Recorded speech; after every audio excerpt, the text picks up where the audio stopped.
May hapon, so guys, sinot ko ang adlaw nga palubog na karon. So guys, mo to ang isla sa Camiguin at guys. Nya inot ko view dre kay sa bukid, inot ko sa bukid kay pangit-pangit ta pug no ginagmay.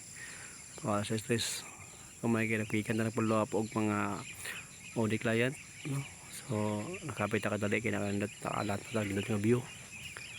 So not guys, na mga nalupad nga sana siya mga amigas na naipako, no. So naipinyahan diri guys. Not si view gamay kay adlaw palubog na. Time check is 5:46 PM in the afternoon. Okay guys, thank you. Salamat kayo sa lantaw gagmay sa mga view. Thank you.